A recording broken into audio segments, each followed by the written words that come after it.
आज उत्तर मुंबई के पूर्व सांसद गोपाल शेट्टी ने बोरीवली विधानसभा से निर्दलीय उम्मीदवार के रूप में अपना नामांकन दाखिल किया। उनका कहना है कि उन्होंने यह फॉर्म जनता की मांग पर भरा है। गोपाल शेट्टी ने कहा, बाहरी उम्मीदवारों को मैदान में उतारने की परंपरा का विरोध करना जरूरी है, इसलिए मैंने स्वतंत्र प्रत्याशी के तौर पर चुनाव लड़ने का फैसला किया। महाराष्ट्र विधानसभा चुनाव को लेकर राजनीतिक रस्साकशी जारी है। अब भारतीय जनता पार्टी के भीतर बगावत की खबर है। बता दें कि भगवा दल के सीनियर नेता गोपाल शेट्टी को बोरीवली से टिकट नहीं दिया। इससे नाराज होकर उन्होंने निर्दलीय उम्मीदवार के तौर पर चुनाव लड़ने का ऐलान किया। साथ ही बाहरी व्यक्ति को मैदान में उतारे जाने का आरोप लगाते हुए भाजपा कार्यकर्ताओं ने अपनी ही पार्टी के खिलाफ विरोध प्रदर्शन किया। उनका कहना था कि इस विधानसभा क्षेत्र में जिस हिसाब से टिकट दिया गया है, उससे वे बहुत नाराज हैं। बता दें कि इस सीट पर पहले सुनील राणे विधायक थे, वे भी बाहर से आए थे। उसके बाद पीयूष गोयल जी को भी बाहर से लाकर सांसद बनाया गया और अब संजय उपाध्याय जी को भी बाहर से लाकर उम्मीदवार बनाया गया, जिसका विरोध बोरीवली की जनता के साथ गोपाल शेट्टी भी कर रहे हैं। कार्यकर्ता में नाराजगी थी क्योंकि आपको टिकट नहीं मिला था। आज कार्यकर्ता काफी खुश है। कार्यकर्ता को छोड़कर जो जनता भी है, उनका कहना है कि हम आपके सपोर्ट में आएंगे। मैं फिर एक बार कहना चाहूंगा कि मुझे टिकट नहीं मिला ये मुद्दा ही नहीं है। मैंने टिकट मांगा ही नहीं था। 2024 के चुनाव में भी देश के प्रधानमंत्री ने इच्छा जताई कि उत्तर मुंबई एक सेफ सीट है, वहां से पीयूष गोयल जी ने लड़ना चाहिए, तो उसको हमने स्वीकारा, क्योंकि देश के प्रधानमंत्री तीसरी बार प्रधानमंत्री बनने जा रहे थे। और ऐसे समय पे हम सब लोगों ने मिलकर उस निर्णय को स्वीकारा और जनता ने भी उसका समर्थन दिया। और अब की बार भी विधानसभा का मैंने कोई टिकट मांगा नहीं था। पार्टी के पब्लिक के सर्वे में मेरा नाम आया, पार्टी के कुछ कार्यकर्ताओं ने मेरा नाम दिया और पार्टी के नेताओं को भी लगा कि गोपाल शेट्टी को टिकट देना चाहिए। ये मीडिया में चला और पूरा चलने के बाद में भी मैं इस मत से था कि भाई लोकल में से किसी को मिलना चाहिए। कल सवेरे भी जब गणेश खनकर का नाम चल रहा था तो कार्यकर्ता फिर वापस मेरे पास आए, नाराजगी उन्होंने जताई। मैंने कहा कि गणेश खनकर अपना जिला का अध्यक्ष है, थोड़ा मतदार संघ थोड़ा बाजू का है, तो उसको हमने स्वीकारना चाहिए। किसी भी छोटे कार्यकर्ता को टिकट मिलता है तो हमने उसका विरोध नहीं करना चाहिए। कार्यकर्ता को मैंने मार्गदर्शन किया और मैंने ये निर्णय किया, क्योंकि मैं अगर ऐसा करता हूं तो मेरी जो साख है वो गिर जाएगी।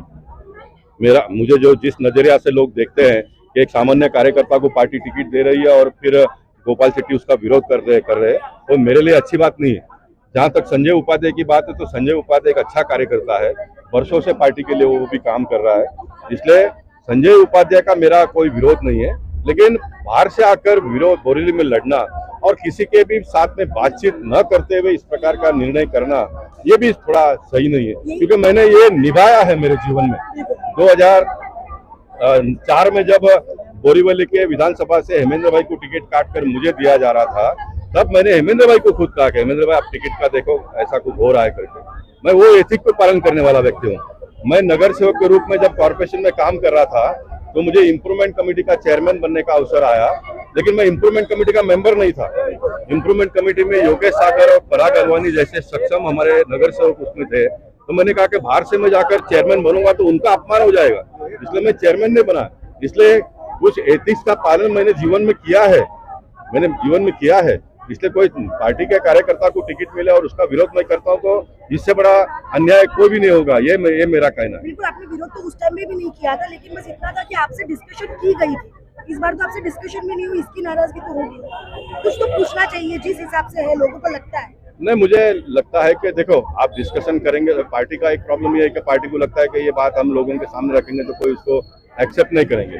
मैं भी मानता हूँ कि एक्सेप्ट नहीं करेंगे, कार्यकर्ता एक्सेप्ट नहीं करेंगे, लेकिन पार्टी ने जो एक अपनी जवाबदारी है उसको तो पूरा करना चाहिए ना। आप बात करिए ना, जरूर नहीं कि सब सहमति जताएंगे तो फिर एक जीवित वर्ग है ऐसा मानना ही नहीं चाहिए। लोगों का अपना अपना एक विचार होता है, वो अपना विचार प्रकट करेंगे, लेकिन आप अपना काम तो करो, आप अपना तो काम करो ना।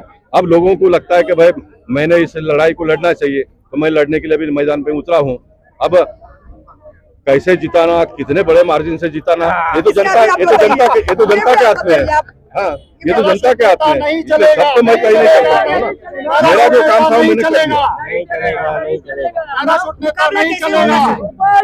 मैं मानता हूँ कि इसमें देखिए, इसमें कोई शक्ति प्रदर्शन का नहीं है, मुकाबला एक तरफा होगा, कोई लड़ाई नहीं, क्योंकि कोई पॉलिटिकल पार्टी और पॉलिटिकल पार्टी का लड़ाई नहीं है, एक बहुत ही अहम मुद्दे को लेकर ये लड़ाई है। और मुझे लगता है कि इस मुद्दे के साथ में सभी राजनीतिक पार्टी जो है बोरेली में चुनाव के मैदान में उतरने वाले है, या तो उतरे हैं या तो उतरेंगे अभी भी कुछ समय में के बाद में, और सारे लोग इस मुद्दे से सहमत होकर मेरे साथ में चलेंगे, ऐसा मुझे लगता है। और मैंने बहुत स्पष्ट किया है, मैंने कोई पार्टी छोड़ा नहीं है, मैं पार्टी छोड़ने वाला नहीं हूँ, पार्टी का विचारधारा को मैं छोड़ने वाला नहीं हूँ, मैं अन्य पार्टी में जाकर चुनाव नहीं लड़ूंगा, ये भी मैंने पहले ही घोषित कर दिया है। क्योंकि भारतीय जनता पार्टी एक बहुत बड़ी विचारधारा को लेकर चलने वाली पार्टी है। भारतीय जनता पार्टी ने बहुत बड़ा प्रगति प्रोग्रेस देश में किया है, आने वाले दिनों में हमको और भी करना है। इसलिए एक दिन में सब खराब हो गया, खत्म हो गया, ये मेरा स्वभाव कभी भी नहीं रहा था। मैं 2004 में हेमेंद्र भाई के सामने चुनाव लड़ा, तब भी उनके बारे में एक शब्द नहीं कहा। मेरे सामने यही मुद्दा था कि जिनके साथ में 25 साल मैंने काम किया, आज मैं चुनाव लड़ रहा तो मैं अनाप शनाप बातें करूंगा तो लोगों के गले उतरेगा नहीं।